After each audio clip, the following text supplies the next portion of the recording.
और भाई दिसंबर भी खत्म होने वाला है। आज मन नहीं कर रहा है पढ़ाई करने का, कल से पक्का पढ़ेंगे भैया, कल से पक्का पढ़ेंगे। यही सारे बहानों में आपका दिसंबर का मंथ भी वेस्ट हो गया। अब सिर्फ 2 महीने बाकी हैं आपके बोर्ड एग्जाम्स के लिए एंड आपके पास सिर्फ 2 ही पॉसिबिलिटीज है। या तो आप लास्ट के 2 मंथ्स को भी बर्बाद कर दोगे, या फिर आज की वीडियो के अंदर बताए हुए हर एक स्ट्रेटेजी को, हर एक स्टेप को एकदम अच्छे से फॉलो करके अपने लास्ट के 2 मंथ्स के अंदर पूरे गेम को चेंज कर रहे हो एंड आपके क्लास 10 के रिजल्ट को यहाँ से सीधा 90, 95 तक लेके जा रहे हो। At the end the choice is yours. So hi everyone, कैसे आप सभी लोग? दिस योर साउंड भैया एंड आज की वीडियो, स्पेशली आज की वीडियो हर एक क्लास 10 के स्टूडेंट के लिए होने वाली है। अब ये मैटर नहीं करता आप कौन सी मीडियम से हो, आपकी कितनी पढ़ाई हो चुकी है, बिकॉज आज की इस वीडियो में मैं आप सभी को बताने वाला हूँ आपको लास्ट के 2 मंथ्स के अंदर किस तरह से क्लास 10 का प्रिपरेशन करना है, एज वेल एज कम टाइम के अंदर ज़्यादा कैसे पढ़ना है, ज़्यादा आउटपुट कैसे निकालना है, और आपका जो सिलेबस है उसे कैसे जल्दी कंप्लीट करना है, एज वेल एज जो आपका रिवीजन है वो किस तरह से ज़्यादा इफेक्टिवली करना है। ये वीडियो एक वन शॉट वीडियो होने वाली है आपके लास्ट 2 मंथ्स के स्ट्रेटेजी के लिए। मेक श्योर आप इस वीडियो को एंड तक देख रहे हो, एज वेल एज गाइस जो भी फर्स्ट टाइम देख रहा है, नीचे एक सब्सक्राइब बटन होगा, उसे क्लिक करके बेल नोटिफिकेशन ऑन कर लो। और देखो इस वीडियो को फिर 500 लाइक्स का एम रखते हैं, अभी कभी लाइक करो, एज वेल एज शेयर करो अपने हर एक फ्रेंड के साथ। अब देखो गाइस, ये जो लास्ट के 2 मंथ्स हैं ये सबसे इंपॉर्टेंट मंथ्स हैं आपके पूरे क्लास 10 के अंदर। आपका पूरे साल का प्रिपरेशन एक तरफ एंड आप लास्ट के 2 मंथ्स के अंदर जो प्रिपरेशन कर रहे हो वो एक तरफ, दोनों इक्वल है। एंड ये जो लास्ट के 2 मंथ्स हैं इसके अंदर एक चीज हमेशा क्लियर होनी चाहिए, दैट इज आपको क्लास 10 के अंदर कितने परसेंटेज चाहिए एंड आपको उसी हिसाब से पढ़ाई करनी है। आपका टारगेटेड परसेंटेज क्या है क्लास 10 के अंदर, है कोई ऐसा परसेंटेज? अब भी कभी कमेंट करो अपना एक्सपेक्टेड परसेंटेज, आपने अपने क्लास 10 के अंदर कितने परसेंटेज को एक्सेप्ट किया है, एज वेल एज आपका कितना टारगेट परसेंटेज है, या फिर जो आपका ड्रीम परसेंटेज है वो आपको अभी कभी कमेंट करना है, ताकि मेरे को भी पता चले, जो भी मेरे व्यूअर्स हैं, क्रैक्स मेटलिस्ट की आर्मी है, वो कितने परसेंटेज को एक्सपेक्ट कर रही है एंड मैं किस तरह से आपकी हेल्प कर सकता हूँ वो परसेंटेज को अकम्प्लिश करने के लिए। मेक श्योर आप कमेंट कर रहे हो।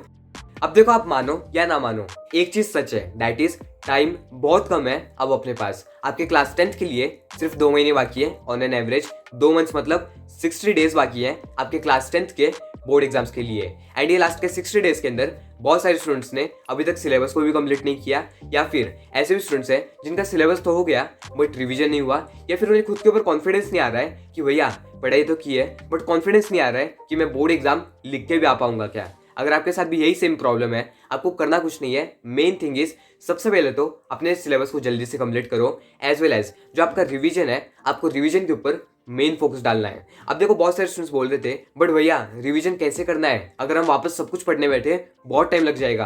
तो देखो इसका एक ब्रह्मास्त्र सोल्यूशन है, दैट इज 1 शॉर्ट लेक्चर्स। अब इसका मतलब क्या है, एक चीज आप खुद बताओ, अगर आप फुल लेंथ लेक्चर्स देखने जाओगे, अगर आप यूट्यूब से ही पढ़ रहे हो एंड आप फुल लेंथ लेक्चर्स देख रहे हो, 4 से 5 घंटे के अंदर एक चैप्टर कंप्लीट हो रहा है, मतलब अगर साइंस के 10 चैप्टर भी कंप्लीट करें आपको 40 to 50 आवर्स लग जाएंगे, जो कि बहुत ज़्यादा टाइम है। अपने पास उतना टाइम नहीं है अभी, आपको करना कुछ नहीं है, वॉच 1 शॉर्ट लेक्चर्स, आपका 1 से 2 घंटे के अंदर पूरा चैप्टर कंप्लीट हो जाएगा। अब देखो आप लोग बोलोगे बट भैया 1 शॉर्ट लेक्चर्स देखने कैसे हैं, एज वेल एज मैंने मेरे क्लास 10 के टाइम पे कौन से चैनल के 1 शॉर्ट लेक्चर्स को फॉलो किया था। अब देखो मैंने खुद ने पर्सनली साइंस के सब्जेक्ट के लिए न्यू इंडियन एरा ये नाम से एक चैनल है, उसके 1 शॉर्ट लेक्चर्स को फॉलो किया था, एज वेल एज मैथ्स के लिए दिनेश सर के यूट्यूब चैनल को फॉलो किया था। अगर आपको जमता है, आपको समझ में आता है, आप लोग भी जाके फॉलो कर सकते हो। But guys main thing is अगर आप रिवीजन कर रहे हो, यूट्यूब से रिवीजन कर रहे हो, 1 short lectures is the best thing you all can do, क्योंकि आपका कम टाइम लगेगा, एज वेल एज जो टाइम सेव होगा उसके अंदर आप लोग अच्छे से खुद का प्रिपरेशन कर सकते हो। अगर हम बात करें नेक्स्ट पॉइंट की, इसी के साथ, that is increase your studying hours. मैं आपको अभी भी बोल रहा हूँ सिर्फ 2 महीने बाकी है एंड लास्ट के 2 मंथ्स के अंदर आपको और क्या काम है, आप बताओ, पढ़ाई के अलावा क्या काम है आपको? नहीं है ना कुछ भी। ऐसा तो नहीं है आपको बाहर जाके पैसे कमाने, नहीं, सिर्फ पढ़ाई करनी है। तो फिर आप क्यों कम पढ़ रहे हो, आपसे क्यों नहीं पढ़ाई हो रही है? मेरे पास बहुत सारे कमेंट्स आते हैं, भैया पढ़ाई में मन ही नहीं लगता, बुक खोलते नींद आने लगती है। ऐसे नहीं होता, क्यों? पेरेंट्स का चेहरा याद करो ना, पढ़ने से पहले कभी भी ऐसा लगे पढ़ाई नहीं करनी, अपने मम्मी पापा का चेहरा याद करो, वो लोग किस लिए मेहनत कर रहे हैं, आपके लिए ना।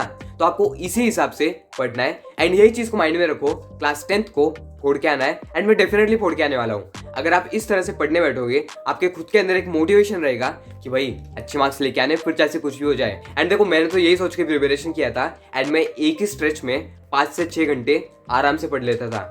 आपको भी सेम चीज करनी है। अगर आप 2 से 3 घंटे पढ़ रहे हो, उसे इंक्रीज करके धीरे धीरे इंक्रीज करके 4 से 5 घंटे कर दो। एंड एक टाइम ऐसा भी आएगा जब आपको खुद को स्ट्रेस नहीं आएगा पढ़ाई का। आप कंटिन्यू एक फ्लो के अंदर बहुत अच्छे से पढ़ लोगे। बट उससे पहले आज से आदत बनाना चालू कर दो एक साथ बैठने की। अब बहुत सारे ट्रिक्स बताते हैं कि 25 मिनट्स बैठो, 5 मिनट रेस्ट करो। नहीं होता है वो उतना हेल्पफुल। आपको एक स्ट्रेच के अंदर एक सब्जेक्ट को, आप जो भी पढ़ने बैठे हो, समझो आपने सोचा है कि मैं साइंस के चैप्टर नंबर 2 का रिवीजन करने वाला हूँ, तो फिर आपको एक स्ट्रेच के अंदर रिवाइज करना है, फिर चाहे कुछ भी हो जाए। बिकॉज एक बार लिंक टूटी, फिर वापस लिंक बैठने में 10 से 15 मिनट वहीं पे वेस्ट हो जाते हैं। आपको अपने स्टडिंग आवर्स को इंक्रीज करना है। अगर मैं आपको बोलूँ, 2 चीज सबसे इंपॉर्टेंट है। या तो आप सुबह जल्दी उठ के पढ़ो, या फिर आप रात को लेट नाइट तक पढ़ो।